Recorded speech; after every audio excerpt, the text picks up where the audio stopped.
नमस्कार दोस्तों, चलिए शुरू करते हैं मुंशी प्रेमचंद के द्वारा लिखी कहानी महातीर्थ। चलिए कहानी शुरू करते हैं। मुंशी इंद्रमणि की आमदनी कम थी और खर्च ज़्यादा। अपने बच्चे के लिए दाई का खर्च ना उठा सकते थे, लेकिन एक तो बच्चे की सेवा शुश्रूषा की फिक्र और दूसरे अपने बराबर वालों से हेटे बनकर रहने का अपमान इस खर्च को सहने पर मजबूर करता रहा। बच्चा दाई को बहुत चाहता था, हरदम उसके गले का हार बना रहता था, इसलिए दाई और भी ज़रूरी मालूम होती थी। पर शायद सबसे बड़ा कारण ये था कि वो मुरब्बत के बश दाई को जवाब देने का साहस नहीं कर सकते थे।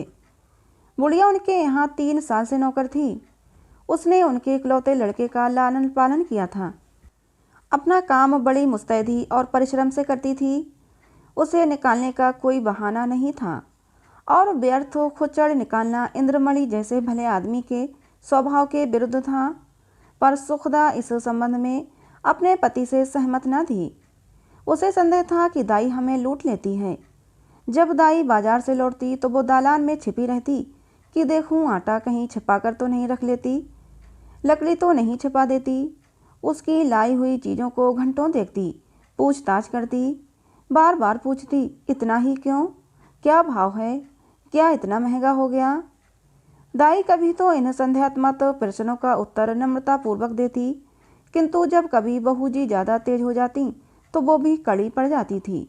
शपथें खाती, सफाई की शहादतें पेश करती। वाद विवाद में घंटों लग जाते थे।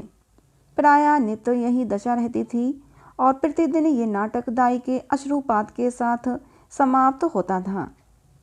दाई का इतनी सख्तियाँ झेलकर पड़े रहना सुखदा के संदेह को और भी पुष्ट करता था। उसे कभी विश्वास नहीं होता था कि ये बुढ़िया केवल बच्चे के प्रेमवश पड़ी हुई है। वो बुढ़िया को इतनी बाल प्रेमशीला नहीं समझती थी। संयोग से एक दिन दाई को बाजार से लौटने में जरा देर हो गई। वहाँ 2 कुंजड़नों में देवासुर संग्राम मचा था। उनका चित्रमय हाव भाव, उनका आग्नेय तर्क वितर्क, उनके कटाक्ष और व्यंग सब अनुपम थे। विष के 2 नद थे या ज्वाला के 2 पर्वत, जो दोनों तरफ से उमड़कर आपस में टकरा गए थे। क्या वाक्य प्रवाह था, कैसी विचित्र विवेचना। उनका शब्द बाहुल्य, उनकी मार्मिक विचारशीलता, उनके अलंकृत शब्द विन्यास और उनकी उपमाओं की नवीनता पर ऐसा कौन सा कवि है जो मुग्ध न हो जाता। उनका धैर्य, उनकी शांति विस्मयजनक थी। दर्शकों की एक खासी भीड़ भी थी। वो लाज को भी लज्जित करने वाले इशारे, वो अश्लील शब्द जिनसे मलिनता के भी कान खड़े होते, सहस्त्रों रसिकजनों के लिए मनोरंजन की सामग्री बने हुए थे। दाई भी खड़ी हो गई कि देखूं क्या मामला है। तमाशा इतना मनोरंजक था कि उसे समय का बिल्कुल ध्यान न रहा। यकाएक जब 9 के घंटे की आवाज़ कान में आई तो चौंक पड़ी और लपकी हुई घर की ओर चली। सुखदा भरी बैठी थी। दाई को देखते ही त्योरी बदलकर बोली, क्या बाजार में खो गई थी। दाई विनयपूर्ण भाव से बोली, एक जान पहचान की मेहरी से भेंट हो गई, वो बातें करने लगी थी। सुखदा इस जवाब से और भी चिढ़कर बोली, यहाँ दफ्तर जाने को देर हो रही है और तुम्हें सैर सपाटे की सूझती है। परंतु दाई ने इस समय दबने में ही कुशल समझी। बच्चे को गोद में लेने चली, पर सुखदा ने झिड़ककर कहा, रहने दो, तुम्हारे बिना वो व्याकुल नहीं हुआ जाता। दाई ने इस आज्ञा को मानना आवश्यक नहीं समझा। बहू जी का क्रोध ठंडा करने के लिए इससे उपयोगी और कोई उपाय न सूझा। उसने रुद्रमणि को इशारे से अपने पास बुलाया। वो दोनों हाथ फैलाए लड़खड़ाता हुआ उसकी ओर चल दिया। दाई ने उसे गोद में उठा लिया और दरवाजे की तरफ चली, लेकिन सुखदा बाज की तरह झपटी और रुद्र को उसकी गोद से छीनकर बोली, तुम्हारी ये धूर्तता बहुत दिनों से देख रही हूँ। ये तमाशे किसी और को दिखाइए, यहाँ जी भर गया।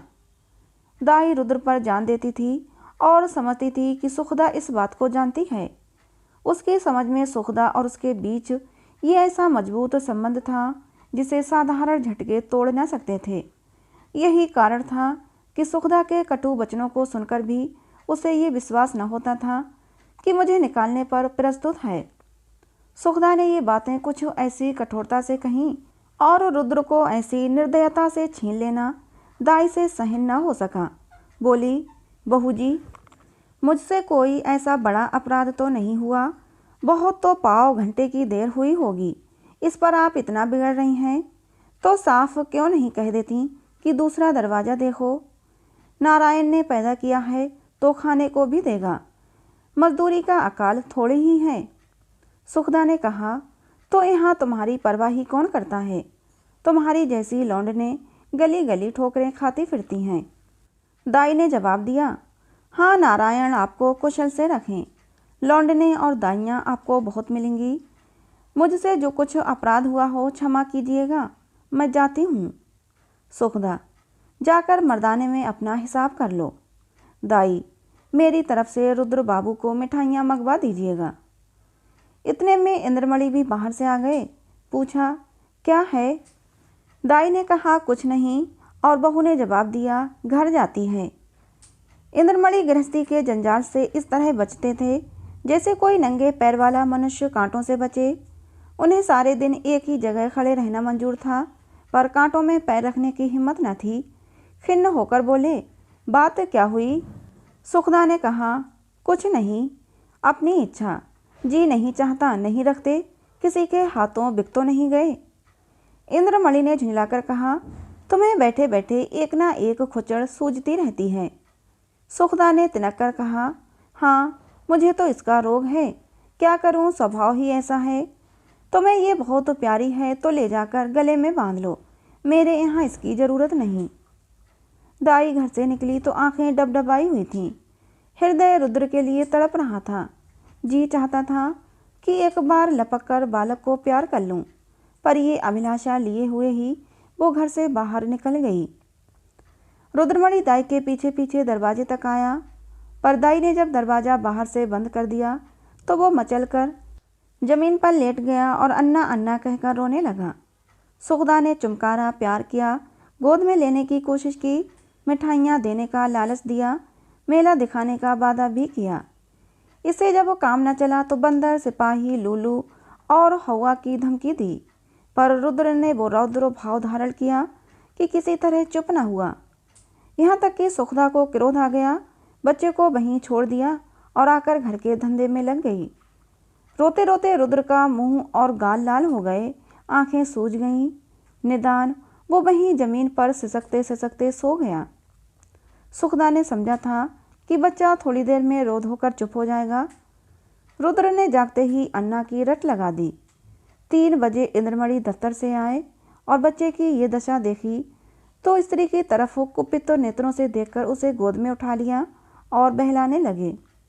जब अंत में रुद्र को ये विश्वास हो गया कि दाई मिठाई लेने गई है तो उसे संतोष हुआ, परंतु शाम होते ही उसने फिर चीखना शुरू कर दिया, अन्ना मिठाई ला, अन्ना मिठाई ला। इस तरह 2-3 दिन बीत गए। रुद्र को अन्ना की रट लगाने और रोने के सिवा और कोई काम न था।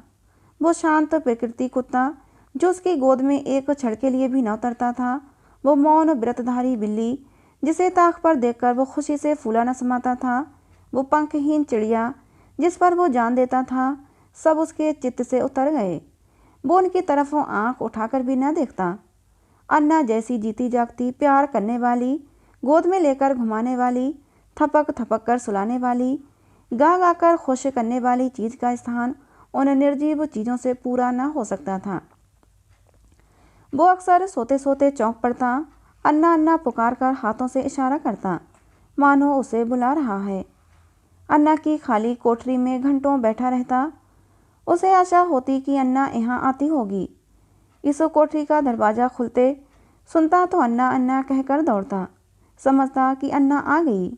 उसका भरा हुआ शरीर घुल गया, गुलाब जैसा चेहरा सूख गया। माँ और बाप उसकी मोहिनी हंसी के लिए तरस कर रह गए थे। यदि बहुत गुदगुदाने या छेड़ने से हंसता भी तो ऐसा जान पड़ता कि दिल से नहीं हंसता, केवल दिल रखने के लिए हंस रहा है। उसे अब दूध से प्रेम न था, न मिश्री से, न मेवे से, न मीठे बिस्कुट से, न ताज़ी इमरती से। उसमें मज़ा तब था जब अन्ना अपने हाथों से खिलाती। अब उनमें मज़ा ही नहीं था। 2 साल का लहलहाता हुआ सुंदर पौधा मुरझा गया।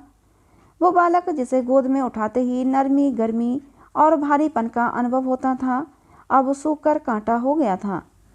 सुखदा अपने बच्चे की हालत देखकर भीतर ही भीतर कुड़ती, अपनी मूर्खता पर पछताती। इंद्रमणि जो शांति प्रिय आदमी थे, अब बालक को गोद से अलग न करते थे। उसे रोज साथ हवा खिलाने ले जाते, नित्य नए खिलौने लाते थे, पर मुरझाया हुआ पौधा किसी तरह भी न पनपता था। दाई उसके लिए संसार की सूर्य थी। उस स्वाभाविक गर्मी और प्रकाश से वंचित रहकर हरियाली को बाहर कैसे दिखाता।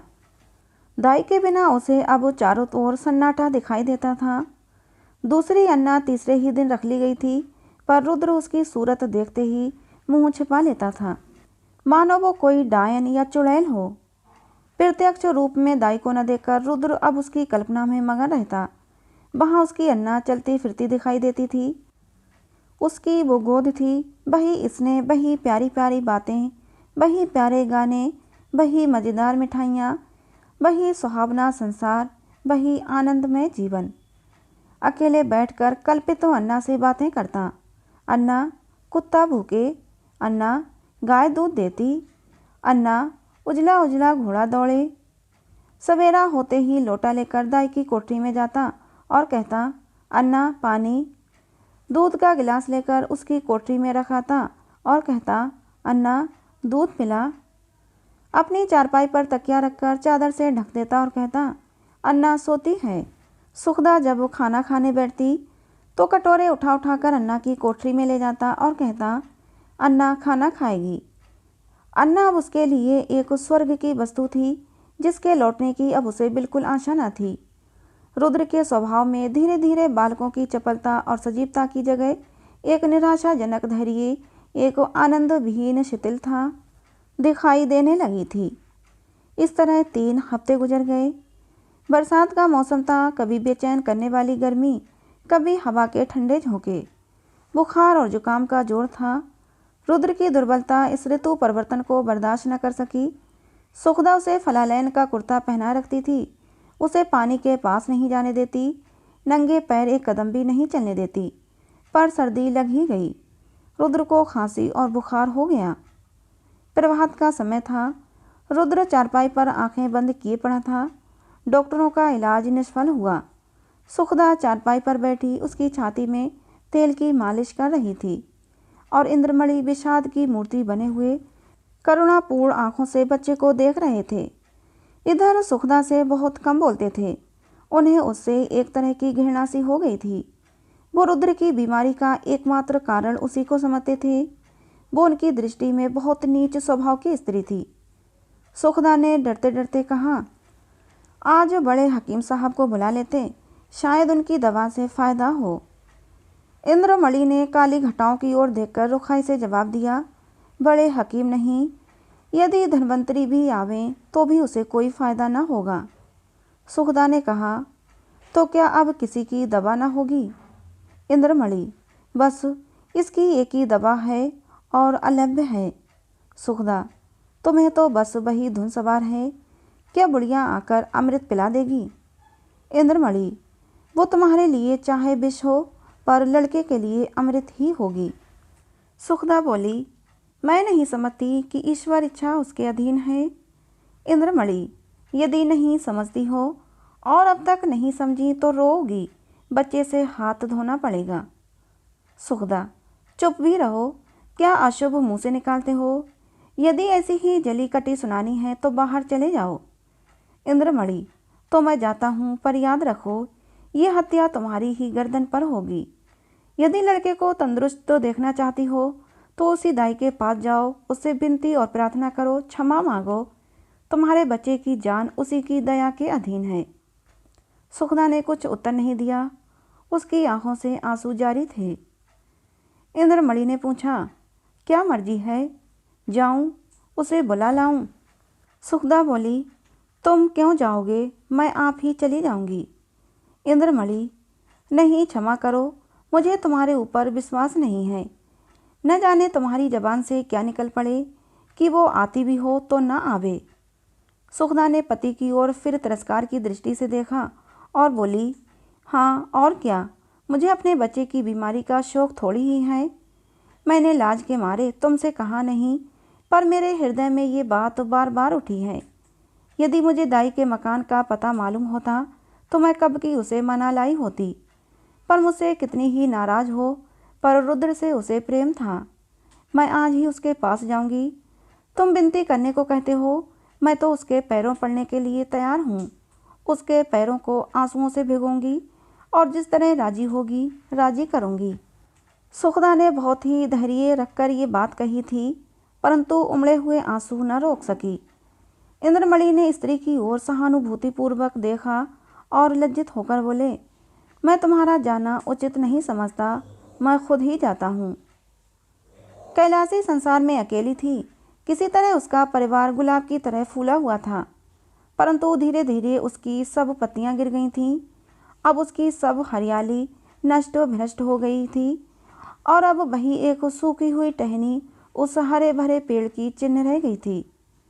परंतु रुद्र को पाकर इस सूखी हुई टहनी में जान पड़ गई थी। इसमें हरी भरी पत्तियां निकल आई थीं। वो जीवन जो अब तक नीरस और शुष्क था, अब सरस और सजीव हो गया था। अंधेरे जंगल में भटके हुए पथिक को प्रकाश की झलक आने लगी थी। अब उसका जीवन निरर्थक नहीं बल्कि सार्थक हो गया था। कैलासी रुद्र की भोली भाली बातों पर निछावर हो गई, पर वो अपना स्नेह सुखता से छिपाती थी, इसलिए कि माँ के हृदय में द्वेष न हो। वो रुद्र के लिए माँ से छिपकर मिठाइयाँ लाती और उसे खिलाकर प्रसन्न होती। वो दिन में 2-3 बार उसे उपटन मलती कि बच्चा खूब पुष्ट हो। वो दूसरों के सामने उसे कोई चीज़ नहीं खिलाती कि उसे नज़र लग जाएगी। सदा वो दूसरों के सामने बच्चे के अल्पाहार का रोना रोया करती। उसे बुरी नज़र से बचाने के लिए ताबीज़ और गंडे लाती रहती। ये उसका विशुद्ध प्रेम था, उसमें स्वार्थ की गंध भी न थी। इस घर से निकलकर आज कैलासी की वो दशा थी जो थिएटर में एकाएक बिजली लैंपों के बुझ जाने से दर्शकों की होती है। उसके सामने वही सूरत नाच रही थी, कानों में वही प्यारी प्यारी बातें गूंज रही थीं। उसे अपना घर काटे खाता था, उस काल कोठरी में दम घुटा जाता था। रात ज्यों त्यों कर कटी। सुबह को वो घर में झाड़ू लगा रही थी। बाहर ताजे हलवे की आवाज़ सुनकर फुर्ती से घर से बाहर निकल आई। तब याद आ गया, आज हलवा कौन खाएगा, आज गोद में बैठकर कौन चहकेगा। वो मधुर गान सुनने के लिए जो हलवा खाते समय रुद्र की आंखों से, ओंठों से और शरीर के एक एक अंग से बरसता। कैलासी का हृदय तड़प गया। वो व्याकुल होकर घर से बाहर निकली कि चलूं रुद्र को देख आऊं, पर आधे रास्ते से ही लौट गई। रुद्र कैलासी के ध्यान से एक क्षण के लिए भी नहीं उतरता था। वो सोते सोते चौंक पड़ती। ऐसा जान पड़ता रुद्र डंडे का घोड़ा दबाए चला आता है। पड़ोसियों के पास जाती तो रुद्र की ही चर्चा करती।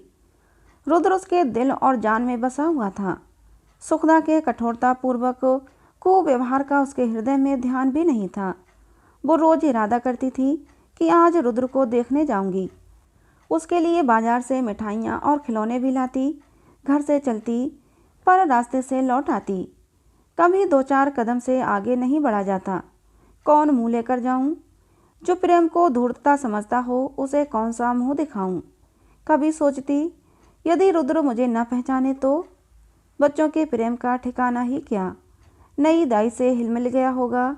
ये ख्याल उसके पैरों पर जंजीर का काम कर जाता था। इस तरह 2 हफ्ते बीत गए। कैलासी का जी उचटा रहता, जैसे उसे कोई लंबी यात्रा करनी हो। घर की चीज़ें जहाँ की तहाँ पड़ी रहती। न खाने की सुधि थी न कपड़े की। रात दिन रुद्र के ही ध्यान में डूबी रहती थी। संयोग से इन्हीं दिनों बद्रीनाथ की यात्रा का समय आ गया। मोहल्ले के कुछ लोग यात्रा की तैयारियां करने लगे। कैलासी की दशा इस समय उस पालतू चिड़िया की सी थी जो पिंजड़े से निकलकर भी किसी कोने की खोज में हो। उसे विस्मृति का ये अच्छा अवसर मिल गया। यात्रा के लिए तैयार हो गई। आसमान पर काली घटाएं छाई हुई थीं और हल्की हल्की फुहारें पड़ रही थीं। दिल्ली स्टेशन पर यात्रियों की भीड़ थी। कुछ गाड़ियों पर बैठे थे, कुछ अपने घर वालों से विदा हो रहे थे। चारों तरफ एक हलचल सी मची हुई थी। संसार माया आज भी उन्हें जकड़े हुई थी। कोई स्त्री को सावधान कर रहा था कि धान कट जावें तो तालाब वाले खेत में मटर बो देना और बाग के पास गेहूँ। कोई अपने जवान लड़के को समझा रहा था, आसामियों पर बकाया लगान की नालिश में देर न करना और 2 रुपये सैकड़ा सूद जरूर काट देना।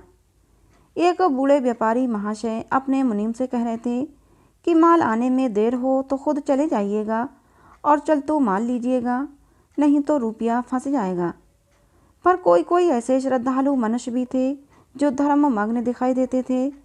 वे या तो चुपचाप आसमान की ओर निहार रहे थे या माला फेरने में तल्लीन थे। कैलासी भी एक गाड़ी में बैठी सोच रही थी, इन भले आदमियों को अब भी संसार की चिंता नहीं छोड़ती, वही वाणिज्य व्यापार लेन देन की चर्चा। रुद्र इस समय यहाँ होता तो बहुत रोता, मेरी गोद से कभी ना उतरता। लौटकर उसे अवश्य देखने जाऊंगी। या ईश्वर किसी तरह गाड़ी चले। गर्मी के मारे जी व्याकुल हुआ जाता है। इतनी घटा उमड़ी हुई है किंतु बरसने का नाम नहीं लेती। मालूम नहीं ये रेलवे वाले क्यों देर कर रहे हैं। झूठो मूठ इधर उधर दौड़ते फिरते हैं। ये नहीं कि झटपट गाड़ी खोल दें, यात्रियों की जान में जान आए। एकाएक उसने इंद्रमणि को बाइस के लिए प्लेटफार्म पर आते देखा। उसका चेहरा उतरा हुआ और कपड़े पसीने से तर थे। वो गाड़ियों में झांकने लगे। कैलासी केवल ये जताने के लिए कि मैं भी यात्रा करने जा रही हूँ, गाड़ी से बाहर निकल आई और इंद्रमणि उसे देखते ही लपक कर करीब आ गए और बोले, क्यों कैलासी, तुम भी यात्रा को चलीं? कैलासी ने सगर्व दीनता से उत्तर दिया, हाँ, यहाँ क्या करूँ, जिंदगी का कोई ठिकाना नहीं। मालूम नहीं कब वो आंखें बंद हो जाएं। परमात्मा के यहाँ मुंह दिखाने का भी कोई उपाय होना चाहिए। रुद्र बाबू अच्छी तरह हैं। इंद्रमणि, अब तो जा ही रही हो, रुद्र का हाल पूछकर क्या करोगी? उसे आशीर्वाद देती रहना। कैलाशी की छाती धड़कने लगी। घबराकर बोली, उनका जी अच्छा नहीं है क्या? इंद्रमणि, वो तो उसी दिन से बीमार है जिस दिन तुम वहाँ से निकली। 2 हफ्ते तक उसने अन्ना अन्ना की रट लगाई। अब 1 हफ्ते से खांसी और बुखार में पड़ा है। सारी दवाइयाँ करके हार गया, कुछ फ़ायदा ना हुआ।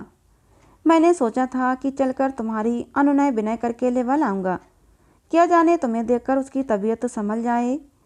पर तुम्हारे घर पर आया तो मालूम हुआ कि तुम यात्रा करने जा रही हो। अब किस मुँह से चलने को कहूँ? तुम्हारे साथ सुलूक ही कौन सा अच्छा किया था जो इतना साहस करूं।